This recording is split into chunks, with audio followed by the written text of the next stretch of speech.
Back now at 7:43 with a decision that many parents of baby boys struggle with.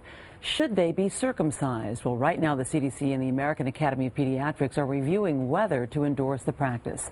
NBC's Tom Costello has the latest on this.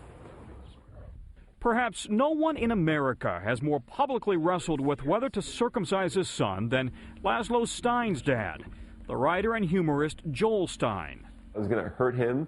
I was going to remove nerve endings. This kid was going to be mad at me for the rest of my life, as I now am at my parents. Joel's wife was for it from the start, but even though he's Jewish, Joel researched and anguished over it. Even in one of his off-the-wall columns in Time magazine, writing, "All I knew was that this is clearly not a decision I should be making for another human being."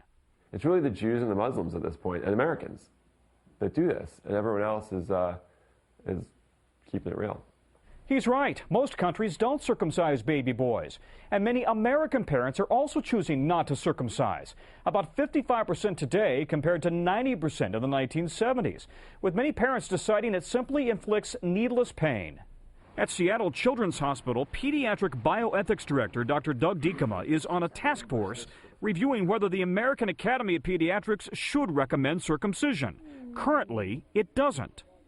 The Academy's current position is that there are some modest medical benefits to circumcision. There are also some risks to circumcision. Those two are fairly closely aligned. Among the benefits, a slight reduction in urinary tract infections and cancer of the penis. And now new evidence from Africa that circumcisions might reduce HIV transmission. But opponents who have launched an ad campaign say it's genital mutilation. Babies are born with a foreskin for a reason. It's a normal body part. We can't be conducting mass surgery on the assumption that somebody might engage in high-risk sexual behavior decades down the line. Any baby plastic surgery seems wrong to me, whether it's earrings or a little nose job or the circumcision. But then I saw, and plus all my people do it, so there's a lot of tension going on. In the end, Laszlo ended up getting circumcised.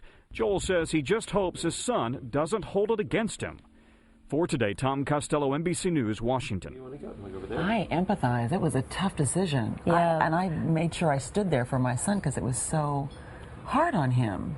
Right? You don't even need to know that. But no, I I wasn't there for the actual nipping or whatever you want to call it. But I thought also for a lot of dads was they want their son to look the way they look, so their son can identify with the father. Why are you giving me that look? Because it's not a good enough reason. Well, it's one reason given, and then the health issues as well. But it's controversial. It's interesting. Yeah, we'll see how all this ends up. We'll hear the decision when it comes.